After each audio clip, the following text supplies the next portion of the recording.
Just to give members the background on this particular issue,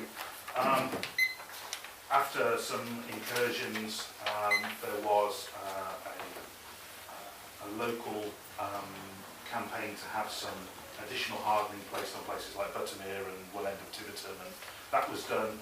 The Parks Department were a very listening department, and they got on and did that work after a relatively short period in 2015. I carried that initiative on by making a formal request to the Council in November last year to have this report, or a similar report to this, produced. That request came to this OSP and was very kindly accepted and put forward, and the report has now been produced. And I think it's a very good report. It gives really good background, explains where we are, and the fact that things have changed. We are getting far more frequent and damaging incursions than we've ever had before, as other local authorities put in measures to protect themselves, including hardening potential sites of encroachment. So it's only, if we don't follow suit, we're only going to get further incursions ourselves. And there is a bunch of other measures we can do. The police were very responsive to local pressure last time with a huge incursion on Tiverton last week, and did move the travellers off much quicker than normal, but they still got on the site and they still caused an awful lot of damage and distress. And what we need to do is take a multi-strand approach, which is to have site hardening and also additional measures to make sure that we can, where people breach that, they know it's not worth their while because they'll be moved off very quickly afterwards.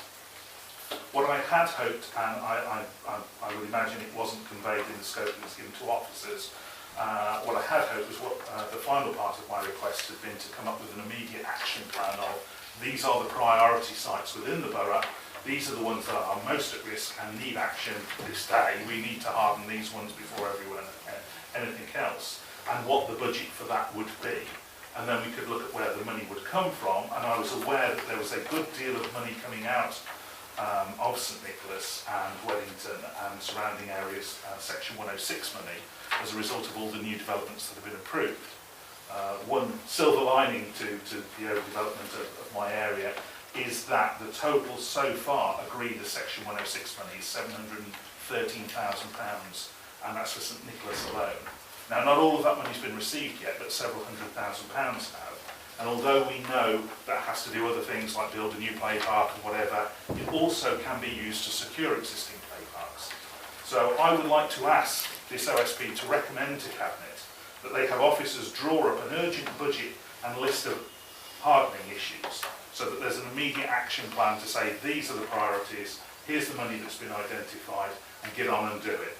Clearly Tiverton is a priority because of the incursions, and we must spend Section 106 money in the area where it's raised if we possibly can, and so clearly Tiverton will be the priority, with other areas in the borough being done after that.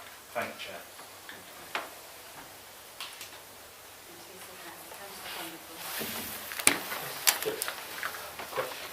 Sorry, my fault.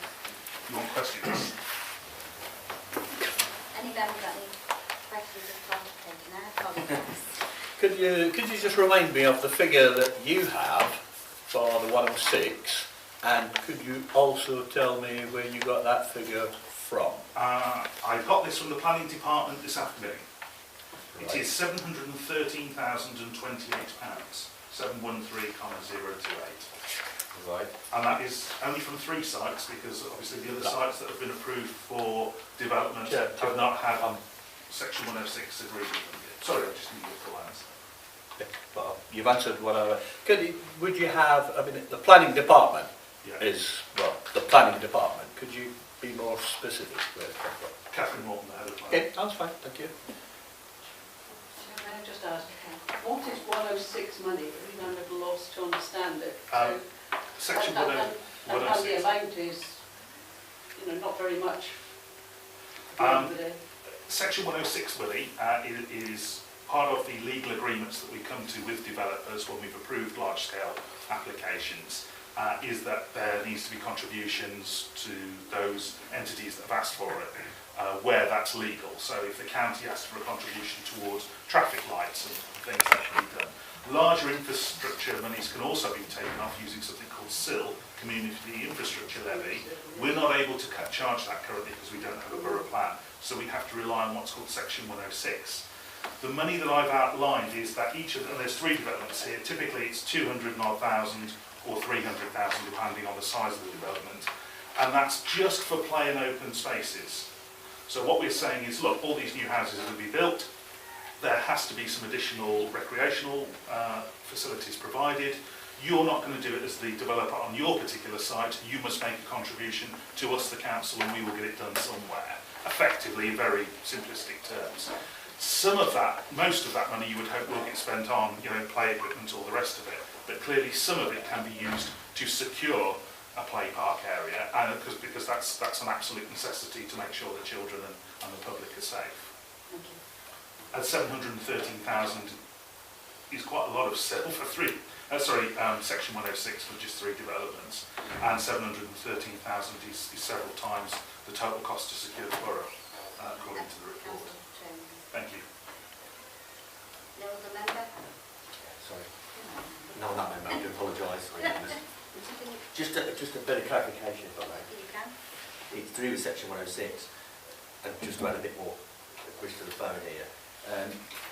Section 106, as members are probably aware, changed a couple of years ago in as much as that it can't be used on a broad brush. It has to be spent on specific items that are identified through the development process. So it could be, as you've intimated, that a play area will get developed on a site. It might not be extended to there are ways and means you can, but it is specific for specific things, just to reiterate that. And the other 713,000, a lot of it's dependent. There is money coming off the one development for railways, but there are the other larger, I think it's the railway scheme, the one at the back of Button here. Some from that. You've had all of the nearly 200,000 from Davidson's. That's already been paid over. But that is, I think that's specifically going to be spent down in that particular locale. I can't give you any specific detail on that, but what I'm saying, a lot of it, the money is contingent on occupation. So it could be 50, 60, 70% occupation of the development. So we could, although the paper it was great, 715,000, it may be, but in 10 years' time, they still aren't got to that point. The trigger points aren't actually enacted. I might be maybe a bit far ahead, if you like, but it could be 4 or 5, 6 years before that money starts to come in. Just to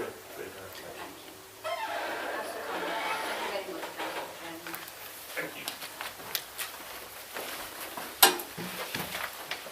According to the revised constitution, we should be giving the officer's report before we're invited to speak, so that we can comment on anything said. It's not something I've been made aware of, Councillor Thompson. It happens at all the other committees, including Cabinet. But obviously, if the officers say anything after I speak, I then don't have a chance to come back on that item. So I hope I'm not Not ambushed something I'm been made aware of. by stuff. We're talking in this report about hardening, and obviously that is a big stick to keep people off a piece of ground. But also we need to talk about the soft measures and actually the carrots to actually get people who are travelling to the borough, through the borough, to actually do so responsibly. There will be people travelling through who we don't know about because they haven't invaded the sports pitches. They've parked responsibly for 1 night or 2 nights and they've passed through. So we do need to actually make sure we've got the travellers liaison actually working properly. So when rings the council up, they need to be able to talk to someone and get the right message as to where they can and can't stay. We need to get the stopping place in Hartshill working properly so that we can legally say you can't stop here because we do actually have an emergency stopping place. So all those things need to be done properly so that it makes it easier for us to enforce the bits of hardness we are doing.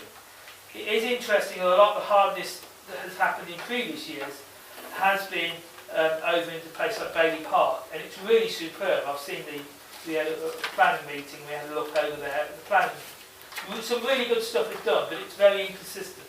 And particularly up in the north of the borough, where we do have a lot of open space, things haven't been done as well. So I do hope it's improved.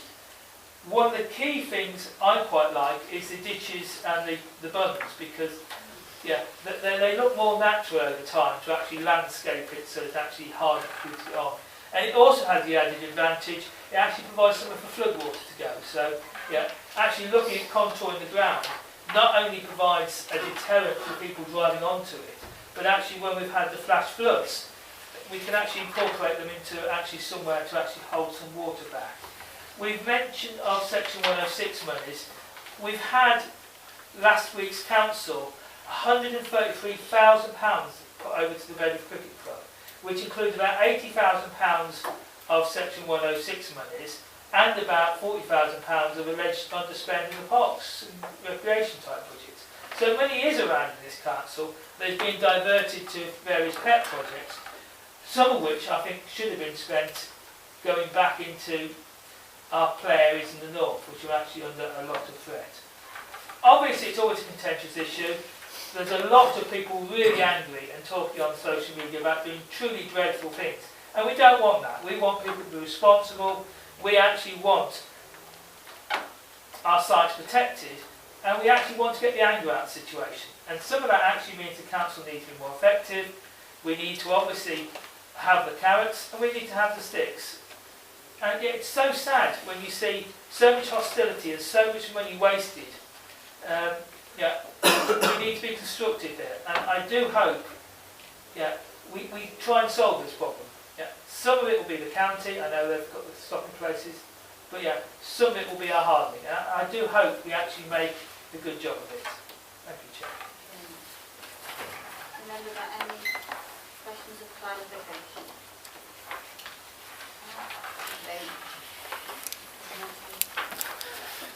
Thank you, Chair. I won't go through it today, so hopefully members have had an opportunity to read it. Pick out one or two kind of salient points, really, and the members have already raised that through things they've said. We have been the subject of multiple incursions over a number of years, really. A number of sites have been targeted, and what we've tended to do, we have worked on a purely ad hoc basis. If a site is incurred on, we have reacted after the third or fourth attempt. We've only used money within our own budgets, so our own infrastructure budget has paid for that. There's been no money come back, so money identified through council, although we have had some Section 106 money. Bay Park is an example of that. That was paid through by Section 106. And there has been money through Pinch, Project Camp Hill paid for the railings at Queensland Road that went in recently. So it's been a combination of our own infrastructure budget and monies that we've been able to pull in other areas. Fortunately, with the budget constraints that we've been currently being put under, our infrastructure budget is getting smaller and smaller and smaller. That is why we're at the point now where it's really difficult to do these ad hoc kind of target hardening that we've done in the past. This is pretty much why the recommendations are as they are. So that is pretty much the current position. We've used a series of measures as members are fully aware of. And currently the one that we have been using is used a really thick 6-inch wooden rails with metal gates. We have to have the gates obviously to get our vehicles in and out. We have used bunds and kind of ditches in the past on one or two sites, but I actually got the opposite view to Councillor Condegor. I think they're almost a barrier to use because they say keep off. It's what you used to put around a castle when you wanted to keep people out. So I don't actually got the same feeling about that. They have got their place. Don't get me wrong, they have got their place. But it's all about context. It's all about where the area is. For example, if you wanted to go Abbey Green, a wooden rail on that side would be totally out of place. It's a very formal site. If you wanted to put something around there, I would suggest that it could be metal. We're talking a lot more cost. So it's all about context about where these places are and the effect that any hardening would have. The costs are outlined in 4.3. They, over the last couple of years, as you can see, we've spent in excess of 60,000, possibly 70,000, both in hardening and in the cost of cleansing the sites. Later on in the report, I have said we've had a reduction. I wrote this before. We've had about five incursions in the last 2 weeks, so I do apologise for that. But it's but that work had seemed to have had some effect, it would appear to have had some effect, and now they've targeted Donegal Avenue and Tiverton over the last few weeks. We are doing some work at Donegal Avenue, and we are looking also at Tiverton, but maybe not to the extent that we can do everything at Tiverton, because I think we were talking £25,000–30,000. We started to do that, so we're going to have to be mindful, and we'll speak to all members about how we can look at that and how we can do some small amounts that would be benefit. So I'm going to speak to the councillors outside of this, if I may. The costs relate to all the individual things that we can do are listed there. It's self-explanatory, as I said. I won't go through the full detail. Members can see what we've done, how we've done it, what we've done in the past, the work we've done to secure the sites. And just to give you a little bit of anecdote, we have had reports overnight that the travellers have been causing problems in Asda overnight. They were overheard saying they're going to go onto the Pingles, very intent to go onto the Pingles. So we've spent today welding up gates and putting very large skips in the way. I remember last year they just moved the skips out of the way. I'm not saying who did it, but somebody moved the skips out of the way, broke through metal fencing. So whatever we do, it's going to be caveated that if they want to get on, people who want to get on will get on. So I think, as I think Councillor Conley said, it's a raft of things, not just target hardening, it's other elements that need to be considered as well. So, moving on, new development sites, and hopefully members will be happy to hear that when we're taking on new sites, we are actually negotiating currently with the developers to ensure that these sites are secured, so they've got barriers around them before we actually take them on. So that would ensure no future cost to us, and the revenue associated with that will form part of any works that are going on, and we're negotiating with them all the time on that regard. And something else I mentioned earlier about seal in section 106, if a site cannot have its own open space, I think Councillor Trone's mentioned this, then we can take money off-site and identify it to a specific project. And going forward, that is something that we are doing with officers, and we can use it to local community parks and direct it directly to the thing of need. So that is something we are working on as well. The previous current stance is outlined there, and I think members are fully aware of it. They did use section 61 recently of Tiverton because they crossed the public highway. Is that correct, Bill? I think they 59 or 61, whichever. Section 61 because they crossed the public highway. So they are being more proactive. It appears to be being more proactive. We've estimated if we were to target harden every single site within the borough, which is a lot, we're looking at 350,000 to 400,000 using using the various methods that are available to us. There is a kind of hierarchy of need, and I think we've highlighted where those sites are at the current moment. But going forward, whatever recommendation was made, it's a bit of cart before horse. If members were to make a recommendation to Cabinet, and Cabinet agreed to a plan, then we would have to provide that plan, which would then get approved by Capital as a management team. So that would get approved going forward and go back to Cabinet for full approval. So with that in mind, recommendations are as listed there. Do you want to read them out? Or? Please. The recommendations are, one, to continue with the rationale of securing, securing vulnerable sites when they appear to be a favoured location for incursions.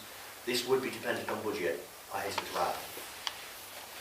Secondly, to develop a capital programme to secure public open space using methods we have over a 5-year period. That could be all, or it could be targeted on those that would seem to be the most vulnerable.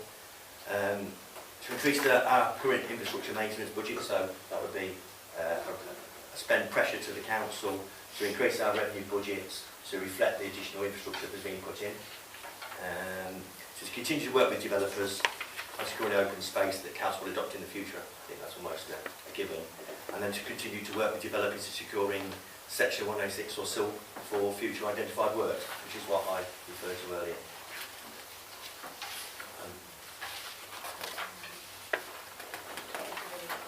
It's open to members. Discussion. Any questions to Paul? Any member? That's Chair. I've got a couple of points. I think when it comes to hardening to protect an area, I was going to use Buttermere as an example. I think the people that use the most possibly are the children. Buttermere has got a castle mound in the middle of it. I think it used to have a castle on the top of it at one time. So I think the kids would really like ditches and moats and buttons because they make their games more fun. But coming back from that, again, I'm a bit concerned that we're treating the symptoms of the disease, not the disease. When I stop somewhere when I'm travelling, on my holidays, on my bike, whatever, I look at, the places I want to stay, a hotel or a guest house. And if they're not available, then I might look at alternatives, I very rarely take my tent, but sometimes I do.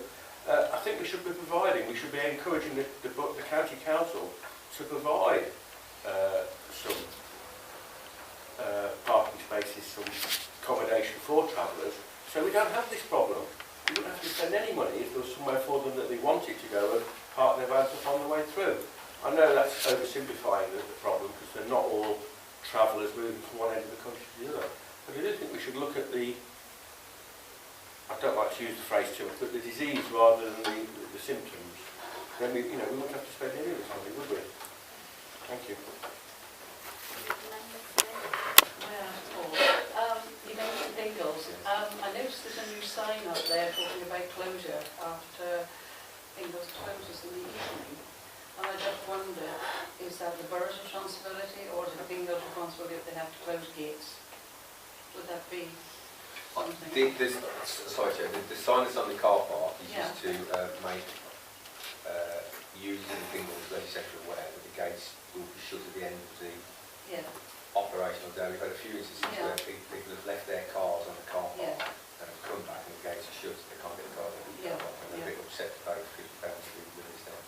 So that's what the SLM operates central and half open and close the gates. But it was to make or people parked on the car park aware that they're not going to get out of the car park unless they move their car before the gates are shut. What about Oldbury? Is this new part of Oldbury? And is that not, how do we figure in that for travellers and so on? Do we not? I'm going to defer to... Okay. Yes, we can take advantage of Oldbury once it's constructed. It's not constructed yet. I understand that the judicial review of the County Council's decision failed, but I'm also advised that the applicant is considering an appeal. They were refused leave, but they're appealing to the Court of Appeal for leave to apply for permission to challenge the High Court decision. My understanding is, notwithstanding that, the County Council are reviewed that there is still some merit in pursuing this, and they, I think, are going to plan ahead with it anyway in the short term on the basis they think that it's a fairly solid case that they've got. And to answer the question specifically, once that site is available, and it is a transit site, it will mean that if there is capacity on that site, that the police can then direct any caravans within the county, and in particular in the north of the county, because there is a transit site in the south of the county anyway, but they can direct travellers to that. If they don't comply, then the police can then confiscate their caravans if they don't do as they've been directed to do. That'll be fun. Any other member? Yes, question for whoever can best answer it really. The report says that there were in excess of 15 incursions on a variety of sites over 2015. Which sites have been identified as places where there have been incursions? So it's just interested to see if anywhere is missing off the list where there were incursions over the last year. No, actually so.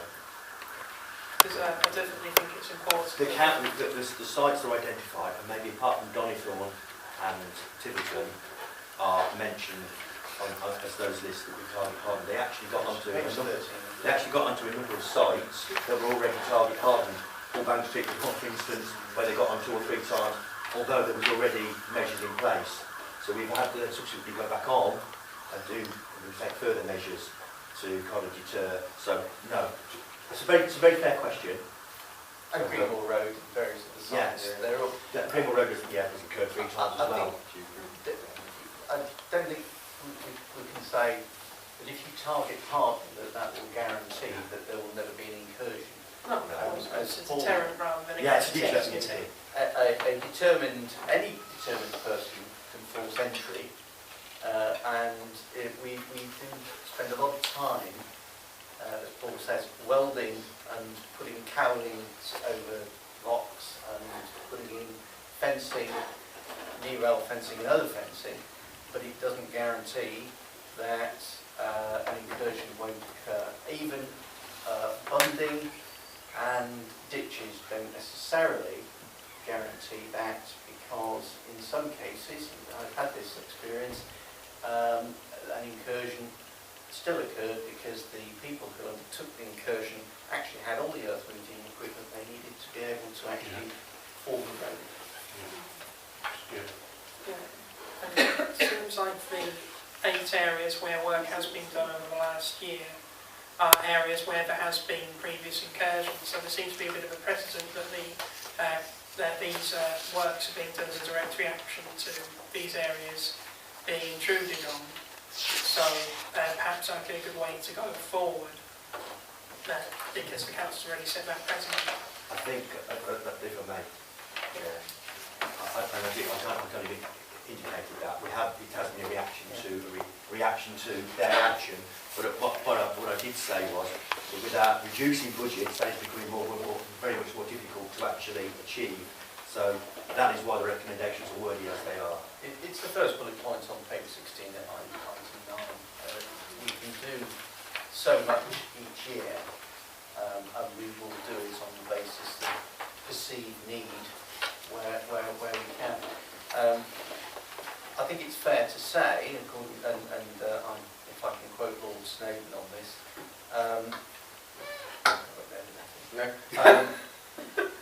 there is allegedly a website that can be consulted where if an incursion has been successful, other groups will then follow at some point in time if they're in the area. Well, I didn't ask for a quotation from Lord Snowden, but I did ask for some information, so thank you. It's like a trip advisor. Any other members? Can I ask an additional question? I've just got councillor Guthrie to speak to. I fully recommend the report. I like the report. I'm a big believer, like Paul, not the buns and the ditches, because they only got plywood and they just drive straight over. In my past history, I've had a lot of experience of travellers. I deal with a lot of farmers and they are fed up with travellers. So I agree with what you say about the wooden barriers. They're the best thing, I think, to keep them out. You put those locks in a box so you can't get it. And there's a better lock, a real tight circular lock that you kind of struggle to get into. And I agree with that. Also, going back to Councillor Troman's, the Section 106 money comes from St Nicholas, and I think Tiverton ought to be a priority on the list. And I think we ought to put a recommendation to Cabinet about the certain sites that have just been incurred. Yeah, I just thought of something else. I presume, I'm hoping a risk assessment's been done about access for emergency vehicles in all these places, because I have had the irritation of chopping through a height barrier once, so we get a big red truck with the ladders on top through, because the building within the secure area was on fire. Only slowed us down 5 minutes, but it still slowed us down 5 minutes to cut through the lock and the height barrier. So I'm just something that came into my head when I was thinking about it.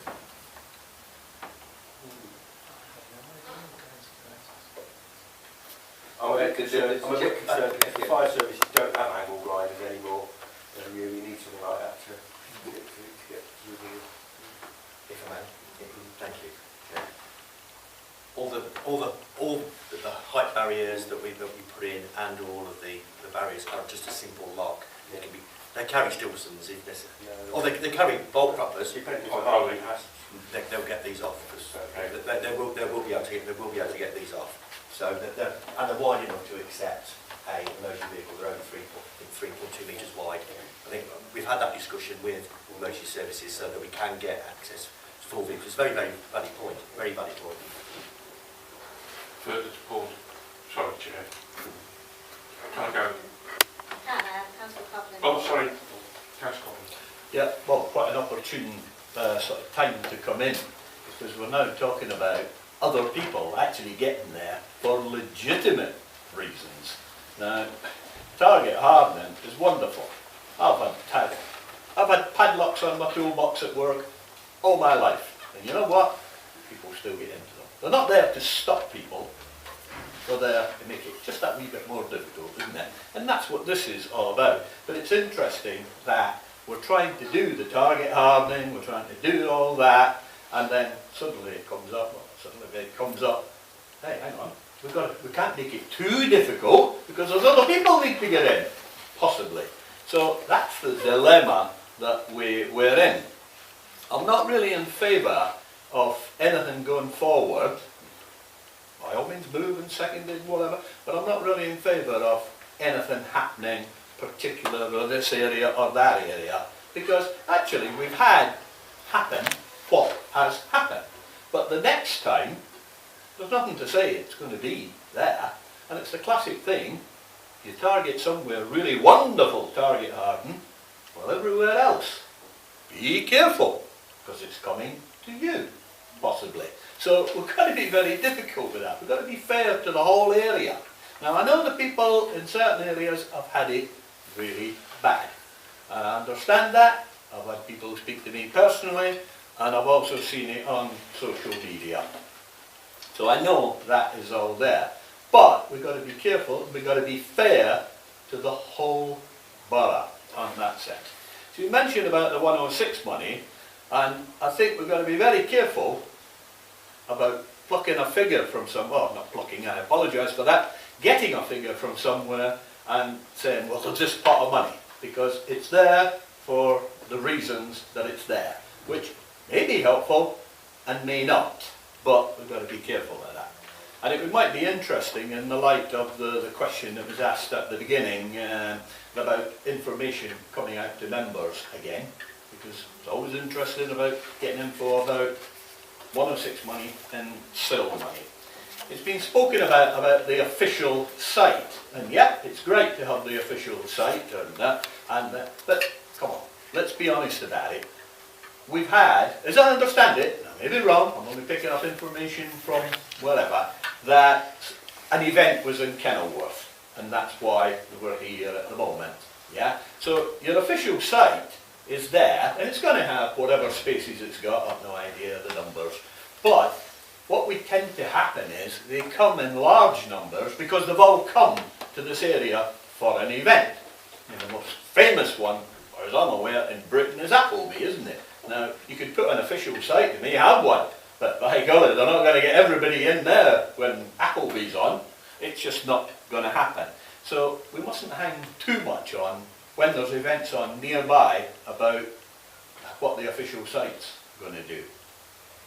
One concern I do have, and it's back to the social media thing, I do, well, indulge, shall we say, in social media. I see certain things that are said, and there's a hell of a lot of misinformation on social media, as will happen, and people saying this and that, why can't this happen, why can't that. Now, we did have a little seminar for councillors to do with this a bit ago. Was it last year? Yeah, we had that. I'm just wondering if anything could be set up. I don't know, it could be a real can of worms, having a meeting for the public, but having there the police, the council, the county, everybody to do with, you know, that deals with the problem. The public can come along, yeah, it needs a good chair, a good, strong, fair chair there, if that's going to be the case. But everybody's on social media, there have been some horrendous things said and whatever on social media, that's what it's like, we know that. But just the misinformation. I'm just interested in whether that would be any help at all. I dare say there'll be people come along to that, ask all the questions, get all the answers from the professionals and whatever, and still go away saying the council's a load up, the police are a load up, and whatever. That's still going to be the case. But it might be helpful to some people. Thank you.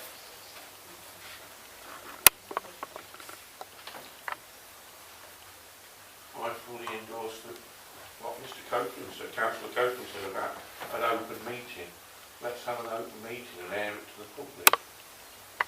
And also, I think we ought to have a list of areas that we need to fence in. Councillor Glass. Yeah, thanks, yeah.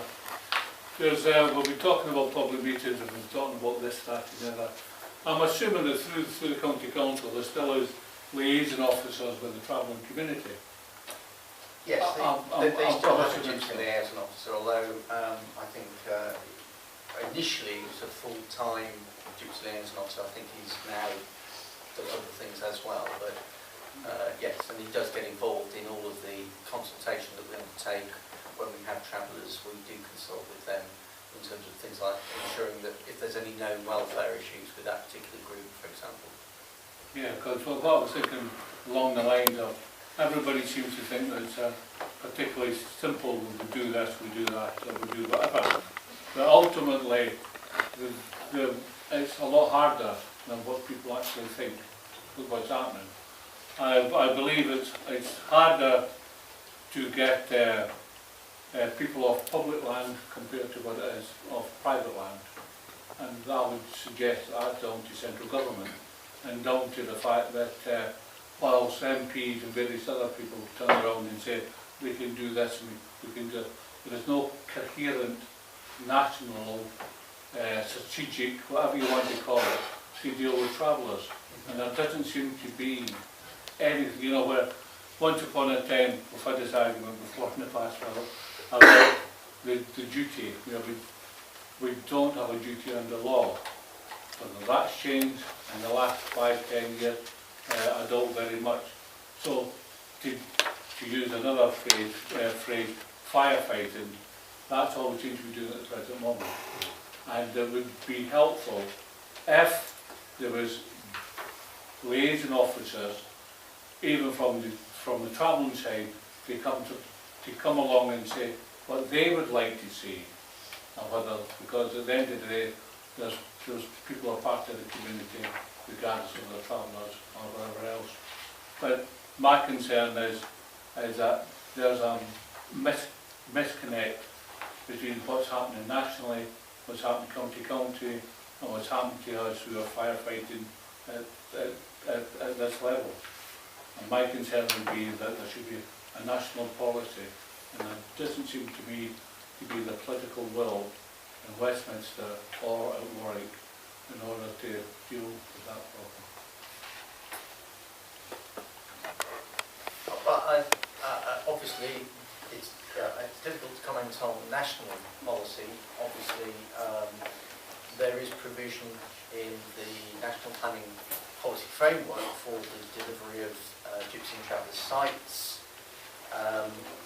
We are, as part of our borough plan, expected to make some provision within the borough plan for a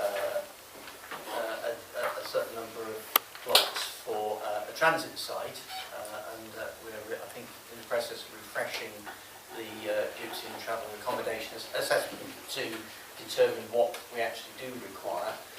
The County Council, obviously, from their perspective, they are, in fairness, proceeding with the Oldbury site in North Warwickshire, so that does or will assist us in terms of, and it's a transit site rather than a permanent establishment, that would assist us as long as there's capacity there in terms of any unauthorised incursions within the borough. So I think certainly the rules and regulations in terms of duties, they have gone. They went quite some time ago when we were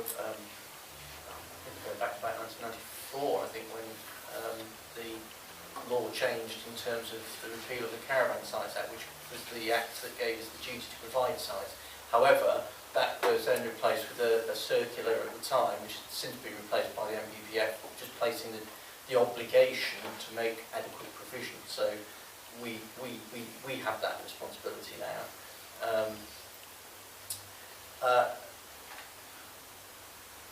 I can't really say any more than that. I mean, that's where we're at. Obviously, once we've got a borough plan, things should be much clearer in terms of how we manage unauthorised incursions going forward. Just worries me a little bit by having an open meeting, because I may be wrong, but having an open meeting with the public, I feel that it might well be a traveller Brexit for everyone. I think the outcome might well be not what we all want it to be. I think people are very angry about incursions, and they were very angry about the one in Attleborough not so very long ago. And I just wonder what the value of an open meeting would be at this stage. I mean, we just seem to be, we haven't got the money anyway. I mean, as Paul says, we're reactive, we're not proactive, because we can't afford to be. And the open meeting just bothers me. Thank you, Chair. Yeah, a couple of points again then. I think it might be an idea for us to put some information out about what is the current situation. I mean, I can't remember, it's about a year ago, I phoned this borough pretending to be a traveller. You know, where can I park my family caravan for the night? And I was put onto the county council, and I was told I think the site's Alves Church. It's just a parking point, yeah. And I think we also explain the one at Griff Hollows, what that actually is. I made a point of popping in there one day, again about a year ago, just to see that, I think there's 18 plots there, something like that, and they're all occupied, and it's a rental situation. It's not somewhere for them to park up transit on the way through. I think that's something that misunderstanding on Facebook, you know, why can't we send them all to Griff Hollows? And getting back to Paul again, I think that the costings for hardening public land seems a bit pointless, spending lots of money on the cheapest option, the wooden knee rails, whatever, if I can pop into Toolbox and get 25 quid for the bolt proppers and lock through the lock, because I'm going to go through the gate then with my pickup truck and my caravan, aren't I? You know, I'm not going to bother with earth moving equipment to fill the ditch in. I'm just going to chop the lock off and get in because it's easy. So again, I think we need to look at this in a bit more depth before we decide to spend any more money. If can I come back, as I've identified within the report, the weakest point is the gates. Yeah. We have to have a gate to get our machinery on to maintain and or get emergency vehicles on, or anybody with a use. So they are, by definition, and they do come tooled with disc cutters, bolt croppers, whatever you wish, excavators. So that is the conundrum.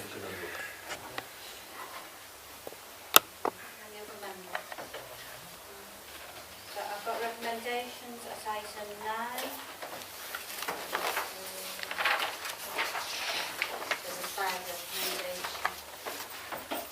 And I want to know whether we'll move in all the recommendations, 1, 2, 3, so I'm happy to move the recommendation. Is that seconder? All those in favour, please show.